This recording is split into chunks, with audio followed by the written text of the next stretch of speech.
오늘은 감사주일입니다. 우리 교회는 감사주일을 1년에 한 번 지키고 특별히 7월 첫 주일에 감사주일을 지킵니다. 우리가 특별히 이렇게 감사주일이란 주일을 만든 것은 물론 성경에 있는 것이기도 합니다만은 특별히 감사가 그리스도인의 삶에서 매우 중요한 신앙의 행위이기 때문입니다. 그래서 그것은 단지 하나의 절기로서가 아니라 저는 이 그리스도인에게서 감사란 것은 삶의 결정적인 표현이라고 봅니다. 즉 예수를 믿는 우리가 주님을 믿는데 주님께 감사하는 일은 우리의 신앙의 근본, 뿌리입니다. 필수적인 표현이죠. 그래서 우리가 지난 주 한 2주 정도 우리가 살펴본 이 골로새서에 보면 감사에 대한 얘기가 굉장히 많이 보았을 것입니다. 대표적으로 3장 15절에 보면 이렇게 되어 있죠. 그리스도의 평강이 너희 마음을 주장하게 하라. 우리 한번 같이 읽겠습니다. 3장 15절부터 17절입니다. 3번 감사가 나옵니다. 시작. 그리스도의 평강이 너희 마음을 주장하게 하라. 너희는 평강을 위하여 한 몸으로 부르심을 받았으니 너희는 또한 감사하는 자가 되라. 그리스도의 말씀이 너희 속에 풍성히 거하여 모든 지혜로 피차 가르치며 권면하고 시와 찬송과 신령한 노래를 부르며 감사하는 마음으로 하나님을 찬양하고 또 무엇이든지 말에나 이래나 다 주 예수의 이름으로 하고 그를 힘입어 하나님께 감사하라. 감사하라. 했습니다. 사도 바울에는 이 감사에 대한 얘기가 많이 있습니다. 그런 중에서도 우리에게 가장 많이 알려진 성경이 오늘 읽은 본문입니다. 그게 뭡니까? 바로 바울의 말 중에 범사에 감사하라는 거죠. 이 짧은 구절은 굉장히 많이 알려진 본문이고 아마 감사를 생각하는 사람들에게 언제나 익숙한 본문입니다. 범사에 감사하라. 즉 어떤 환경에서도 어떤 일을 만나도 하나님께 감사하십시오라고 했습니다. 이게 우리는 이 성경이 단지 이분이 그냥 혼자서 생각한 것이 아니고 그도 그렇고 우리도 그렇고 똑같이 사람이고 이 세상에 살아간 사람이라고 한다면 도대체 이 어떤 일, 범사가 뭘까 한번 생각해 보십시다.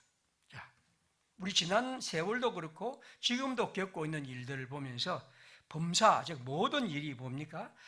내게 일어난 모든 일, 우리 가족에 일어난 일들을 한번 생각해 보십시오. 어떤 일이 있었는가? 그리고 오늘 우리 교회와 우리 성도들에게 일어난 일, 우리 성도들 중에 아무개에게 일어난 일, 아무개에게 일어난 일들 한번 생각해 봅시다. 그리고 또 우리 사회에 일어난 일들, 자, 우리 사회에 이런 일, 저런 일이 일어났습니다. 그리고 좀 더 넓혀서 우리 지구상에서 일어난 지난 한 해의 일들, 지금까지 일들을 한번 생각해 봅시다. 자, 그러면 이게 모든 이제 범사인데, 모든 환경인데, 그러면 여러분, 과연 감사할 수 있을까 하는 거예요. 내 자신에게 일어난 일들도, 혹은 우리 이웃에게 일어난 일들고, 내가 가까이 있는 사람들에게, 혹은 우리 교회 공동체의 아무개에게 일어난 일들을, 혹은 우리 사회와 또 좀 더 멀리면 온 지구상에 일어난 이 각가지 일들을 우리가 보면 모든 일에 감사하라고 할 때 과연 여러분이 이 성경에 대해서 아멘이라고 말하고 감사할 수 있느냐 하는 겁니다. 이것이 오늘 제가 질문하고 싶은 것입니다. 우리 성도들 가운데는 아마 아주 지난 한 해에 나름대로 열심히 살고 또 좋은 하나님의 은총 속에서 많은 열매를 거두고 몸도 마음도 건강한 사람이 있을 것입니다.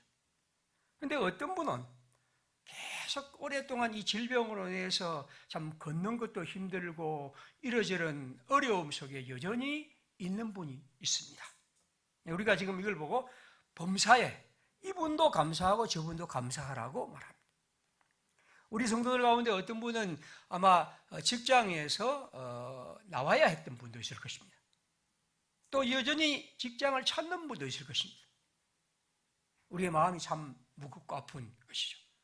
그러나 어떤 분은 그런 염려 없이 이른바 정규직으로 계속해서 자기의 직장을 평생 가져갈 사람도 있을 겁니다.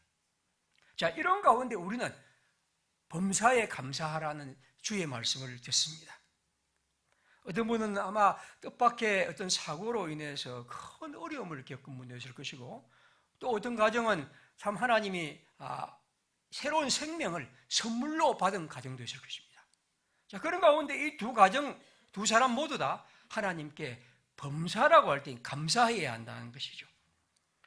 코로나로 인해서 사업이 힘들고 또 매출이 뭐 3분의 2 정도로 떨어진 사람도 있을 것이고, 또 어떤 사람은 기업이 특별하게 잘된 사람도 있을 것입니다. 우리 아이들 가운데는 공부에서 성적이 굉장히 올라간 아이들도 있을 것이고, 어떤 사람은 아무리 해도 자꾸만 힘들어서 좀 더 뭔가 내 그 앞날에 좀 힘겹고 이런 사람도 있을 것입니다. 이런 어떻게 보면 정반대의 상황을 갖고 우리는 살아갑니다. 여기 있는 분들도 그렇고 우리 사회가 그렇습니다. 어떻게 보면 우리가 이 한국 전쟁의 날을 보면서 71년이 지났지만 여전히 우리는 분단의 위기 속에서 이게 어떻게 풀려질까? 몇 년 전에는 그래도 뭔가 우리가 대화할 것 같았는데 지금은 전혀 그런 기미가 없는데 도대체 어떻게 우리가 이런 문제를 안고 감사할 수 있을까 하는 것입니다. 지금 우리 사회에 특별히 제가 어제 그 민주노총회에서 서울에서 큰 집회를 열었죠. 어떤 사람은 아마 많은 사람들은 저도 역시 지금 이런 판국에 코로나 때문에 집회를 열어야 되는가 하는 그런 제 개인적인 생각도 역시 있습니다만은, 그러나 그분들이 지금 말하고 있는, 주장하고 있는 걸 보십시오. 도대체 날마다 사람이 죽어나갑니다. 산업재해로. 어디서 죽고 오늘로 죽고 참 그런 좀 어떻게 보면 어렵고 힘든 일을 하는 사람들에게 목숨이란 것이 도대체 뭔가? 여러분, 이걸 남의 얘기가 아니고 내 가족, 내 자식, 내가 알고 있는 아버지, 내 현척이라고 할 때 그게 쉬운 문제는 아니거든요. 그게 그렇게 쉽게 우리가 그냥 아무것도 아니라고 할 수 있는 건 아닙니다. 그런데 이것이 끝없이 이어지는 이런 상황에서 우리는 죽고 싶지 않다. 우리가 일하지만 좀 더 우리의 일터에 대해서 이런 문제에 대해서 법적으로 좀 보장해 달라고 말하지만 이게 끝없이 이어지고 있습니다. 그러니 그들로서는 그렇게 할 수밖에 없다는 건 저는 안타까운 마음이 굉장히 많아요. 그런데 우리는 이런 문제에 대해서 범사에 감사하라고 할 때 그러면 이런 문제도 감사한다고 이렇게 해야 할 것인가? 우리가 우리의 사회를 보면서 그런 생각을 합니다. 여러분, 기후위기 때문에 지금 얼마나 이 온 세상이 어렵습니까? 특별히 기후위기의 피해자들이 물론 여러 사람들이 있지만 특별히 가나다, 아프리카의 혹은 그런 나라들입니다. 제가 어제도 그게 이제 집에 제가 한 10시 정도 집에 밤에 이제 토요일엔 그렇게 들어갑니다. 그러면 이제 9시에 하는 그 텔레비전이 세계는 특파원인가 그걸 그냥 이제 한 30분 정도 이제 봅니다. 여기 보니까 늘 봤던 거지만 저 아프리카의 아이들, 이건 코로나의 문제가 아니고 먹는 것이 힘든 것이죠. 그러니까 이 땅 자체가 황폐해지고, 그리고 지금 이런 상황에서는 이 기후 위기를 통해서 사람들이 먹을 것이 없고, 그래서 참 이 진흙 쿠키란 말이 되는 겁니까? 흙으로 만든 것이 어떻게 과자일 수 있느냐 하는 거죠. 그런데 그렇게 살아갈 아이들을 우리가 보면서 바울이 우리에게 범사에 감사하라 했으니 모든 일에 그것도 감사해야 하는가? 제게 끝없이 갖고 있는 질문이 그런 겁니다. 물론 우리 아이들 중에서 참 마음도 착하고 공부도 잘하고 그런 마음도 참 생각 좋은 그런 아이를 둔 부모도 있겠지만은, 그러나 또 속썩이고 또 그런 것이 있습니다. 그러면 역시 우리가 이것을 감사해야 한다고 성경이 말하고 있는 겁니다. 내란대로 미얀마의 군부 쿠데타가 계속해서 지금까지도 몇 달 이어지고 수많은 사람들이 죽어가고 있고 도대체 이것이 풀릴 어떤 것들이 없는데 우리는 여전히 감사해야 하는가 하는 것이죠. 오늘 여러분, 저는 이 성경을 읽으면서 계속 그런 질문을 합니다. 엘살바도르, 베네수엘라의 난민들, 먹을 길을 하루 종일 거기서 왔다 갔다 해야 하는 이런 아이들, 여러분 우리가 이 세상에서 이렇게 살아가고 있는데 바울은 태평하게 범사에 감사하라고요. 그러면 여러분, 나는 그런 일이 없으니 다른 사람은 그러니 그건 어쩔 수 없다고 말하고, 그러면 그런 식의 이기적인 생각을 갖고 이 성경을 우리가 대해야 하는가? 여러분, 저는 이 성경을 읽을 때마다 끝없이 항상 이 말이 이해가 되지 않는다는 거죠. 도대체 어떻게 범사에 감사할 수 있는가? 내만 좋다고 감사할 수 있는가? 그리고 내 삶에도 얼마나 수많은 일들이 일어나는데 바울은 여전히 우리에게 이렇게 말하고 있다는 것이죠. 좀 우스갯입니다만은 그렇죠. 자, 이 부동산 폭등한 이런 세월에서 2년에 내가 집을 샀어야 하는데, 그때 분양받았어야 하는데, 그때 했으면 지금 그 집이 2억이 오른다고 그렇게 말하고 있는데, 내가 아는 아무리 많은 월급보다도 내가 투기하고 전혀 관계없어도 그냥 그렇게 되는데, 그래서 그때 집 산 사람은 감사하고 지금 그렇지 못한 사람은 여전히 불평할 것인가? 여러분, 저는 이 성경을 읽을 때 끝없는 그런 질문이 계속해서 나옵니다. 그래서 오늘 제가 이 설교의 제목을 우리 성경의 번역대로 범사에 감사하십시오라고 말하지 않고 모든 일에 감사하십시오라는 말은 어떤 의미에서 이 말을 좋아하는 우리 모두가 범사라는 이 한자 말에 그냥 흐릿하게 이 성경을 하고 있지 않을까 하는 생각 때문입니다. 여러분, 그래도 감사해야 한단 말입니까? 아니, 내한테는 그런 불행한 일이 일어나지 않았으니까, 이 한국에 사는 내처럼 이런 사람에게는 아프리카에 같은 이런 일이 일어나지 않았으니까 감사하란 말입니까? 나는 괜찮고 많은 형제들은 고통받고 있는데, 이 땅에 범죄가 가득한데 성범죄와 성추행 때문에 사람들이 목숨을 끊고 있는 이런 상황에서 우리가 여전히 감사주의를 지키고 감사의 얘기를 해야 하는 것. 그렇다면 기독교 신앙이 그토록 자기중심적인 신앙이라고 한다면 우리가 어떻게 그것을 신앙이라고 말할 수 있느냐 하는 것이죠. 성경에 그렇게 기록하고 있으니 감사하라. 그래서 이를 악물고 감사하라. 이게 어떻게 감사할 수 있을까 하는 것이죠. 그래서 막 생각하다 제가 찾은 첫 번째 대답은 이건 문자 그대로는 아닐 것이야. 어떻게 그게 가능한 것이죠. 그래서 5장 16절에 어떻게 됐습니까? 항상 기뻐하라. 17절 쉬지 말고 기도하라. 18절 범사에 감사하라. 항상 쉬지 말고 범사, 이건 사도가 지금 강조하는 세 가지 언어가 비슷한 의미이기 때문에 그렇다. 어떻게 사람이 다 기뻐할 수 있고 언제나 기도할 수 있고 언제나 감사할 수 있을까? 그래서 아마 이 말은 그렇게 하면 일종의 강조점이라고 생각한다는 거죠. 그리고 이건 뭔가 범사는 좀 뭔가 예외가 있지 않을까 하는 거죠. 그래서 사도가 쓴 글을 봤습니다. 에베소서 5장 24절. 그러므로 교회가 그리스도에게 하듯 아내들도 범사에 자기 남편에게 복종할지니라. 6장 1절 디모데후서입니다. 모든 멍에 아래 있는 종들은 자기 상견들을 범사에 마땅히 공경할 자로 알지니. 자, 여기에 보면 아내가 남편에게, 종들이 자기 주인에게 범사에 순종하라고 말합니다.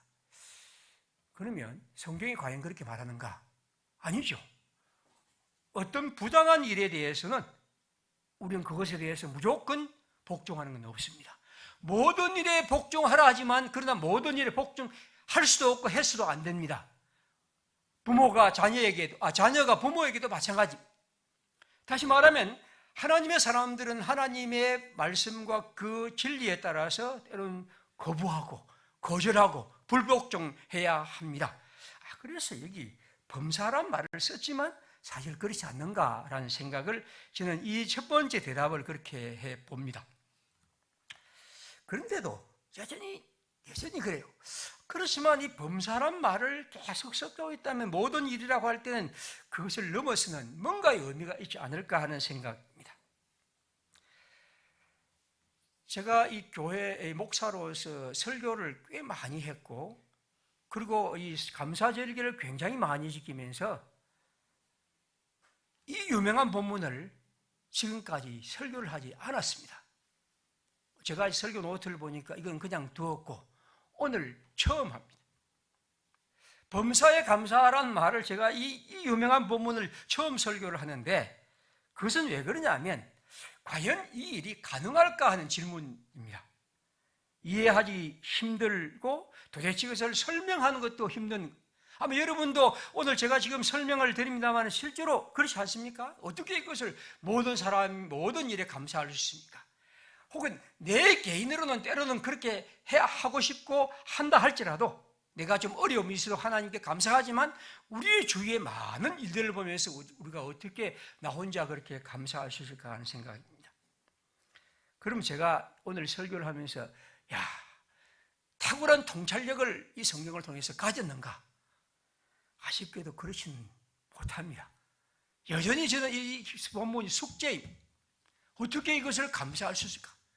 그래서 어떤 사람은 자기 부모님이 돌아가시는데 이 성경을 범사에 감사한다니까 감사하고 해야 한다고 생각하는 사람이 있는데, 그거는 그토록 하나님의 이 기독교란 종교가 사람들을 이런 살벌한 그리고 참 무감각한 그런 것일 수는 없지 않습니까? 곰곰 생각했습니다. 왜 이게 어려웠을까? 왜 성경이 여전히 어렵고 아직까지도 어려웠을까? 제가 지금 갖고 있는 대답은 이겁니다.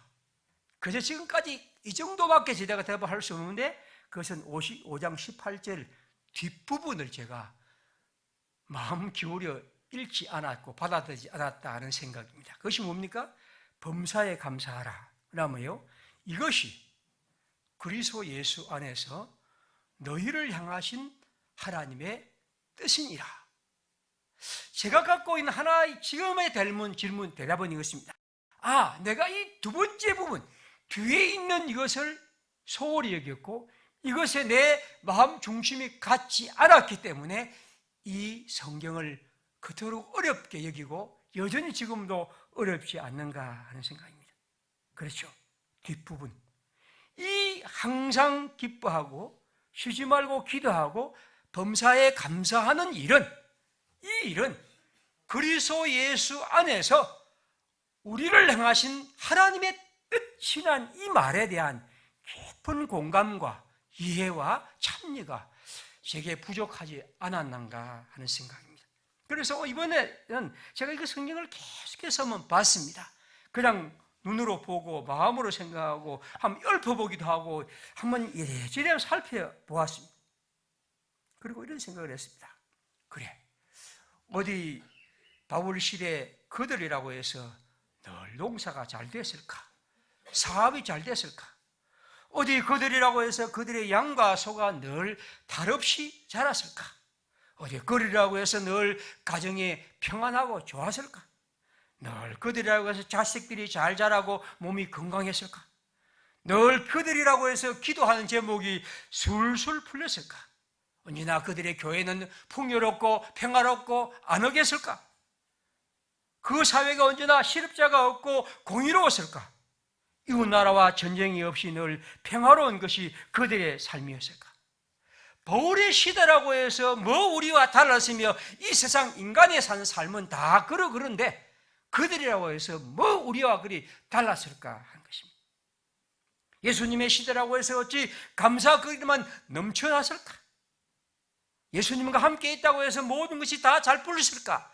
아니, 예수님과 함께 따라간다면 여우도 굴이 있고 새들도 깃들인 집이 있는데 예수를 따른 사람에게는 머물 집조차 없다고 했는데 그것이 그리스도인이라 한다면 그런 가운데 예수님과 바울은 우리에게 감사하라고, 모든 일에 감사하라고 말했습니다. 예수님 시대, 바울 시대, 로마의 식민지 시대에 얼마나 부역자들은 많은 돈을 벌었겠고 가난한 민중들은 고통과 고생이 많았을 것입니다.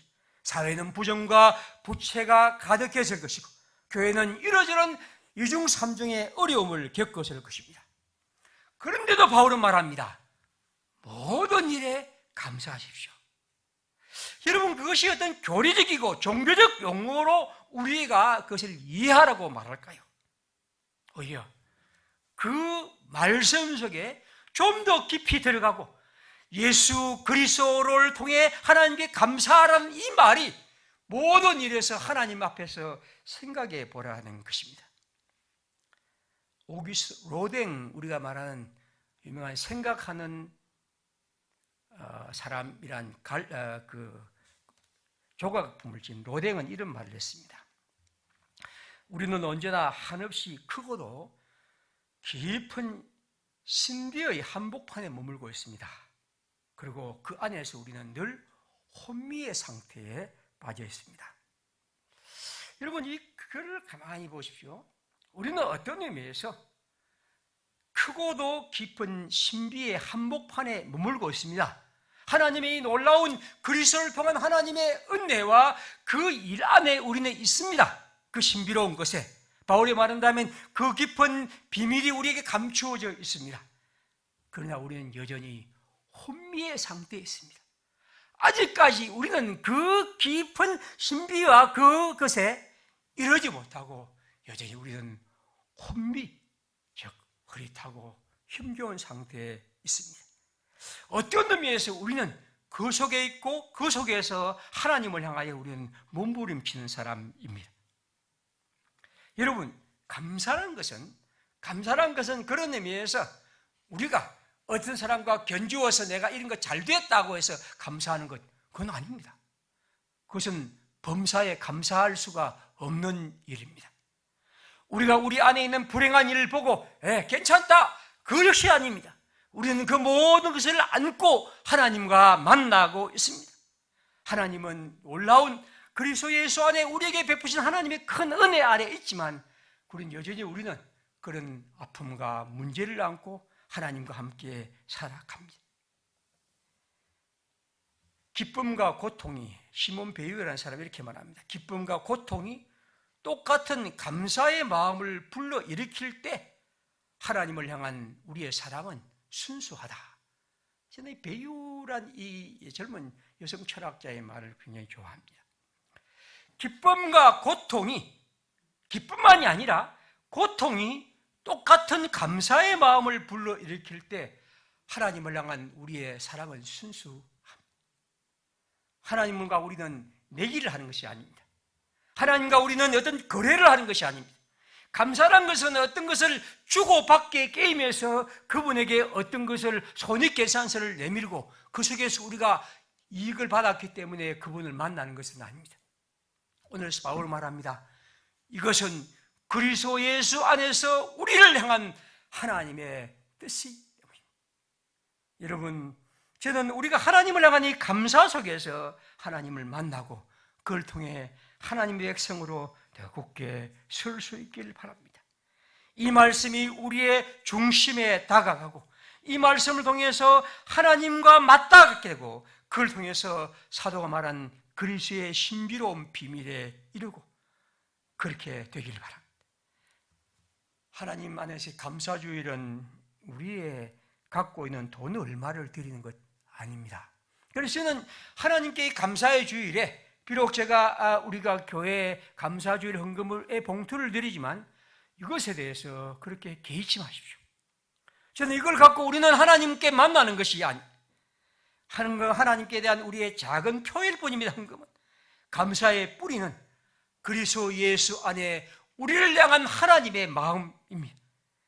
그걸 통해 하나님이 우리 속에 새롭게 불어넣으시는 하나님의 은총에 이르는 것입니다.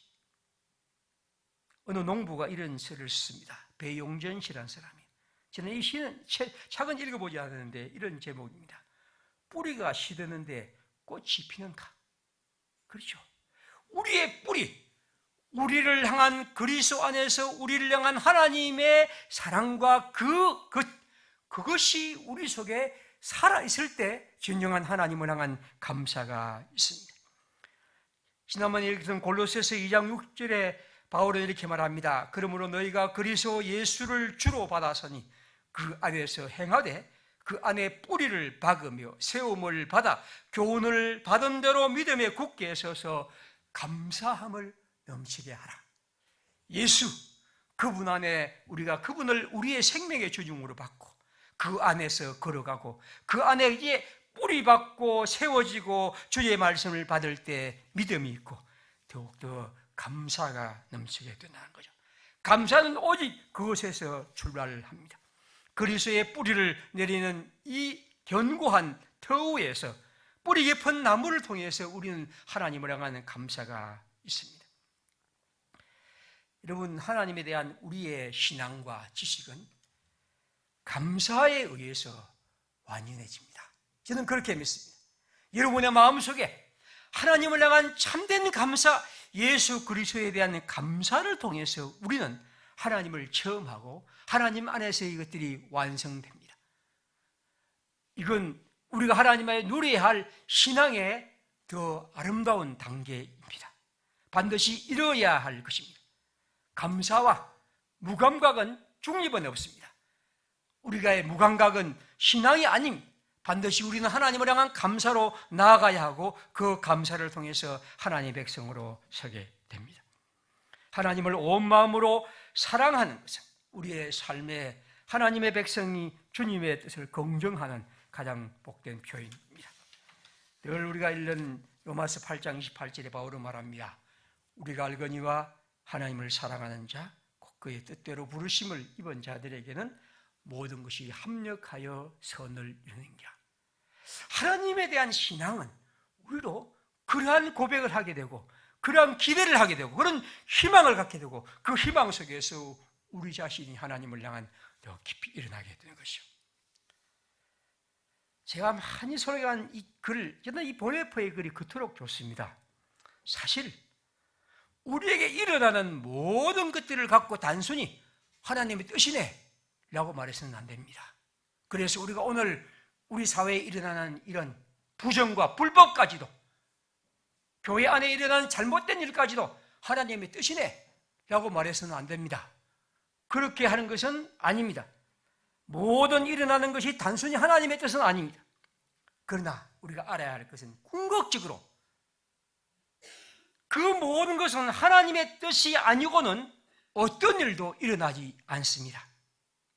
그것이 비록 불행한 일일지라도, 그것이 비록 슬픈 일일지라도, 비록 그것이 범죄와 고통일지라도 그 모든 사건을 꿰뚫고 우리는 하나님의 이르는 길이 있다고 믿어야 합니다.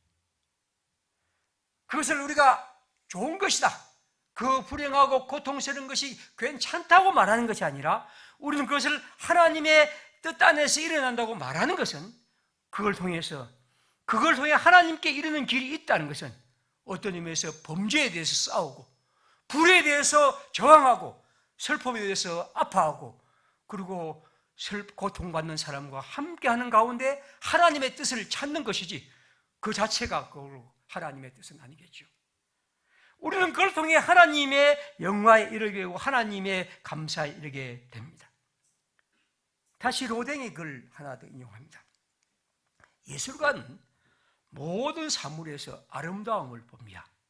자, 예술가는 모든 사물에서 아름다움을 본다고 할 때 모든 사물, 모든 사건, 다시 말하면 고통 속에서도 기쁨 속에서도 혹은 또 일그러진 사물 속에서도 이 사람은 아름다움을 본다고 말합니다. 여러분, 이렇게 아름다움을 본다는 것은 어떻게 보면 고통받는 인간의 얘기들, 전쟁의 얘기들이 아름답다, 그걸 말할까요? 저는 이 로댕의 얘기는 오늘 제가 말씀드린 비슷한 의미라고 봅니다. 우리는 그 고통과 슬픔과 눈물 속에서도 뭔가 아름다움을 찾아가고 그 속에서 담겨 있는 인간의 가장 원초적인 아름다움을 표현하려는 것, 다시 말하면 그것을 그냥 아름답다고 말하지 말고 그게 담긴 것들을 찾아가는 것이 진정한 예술가라는 것이겠죠. 여러분, 그리스도인은 그렇습니다.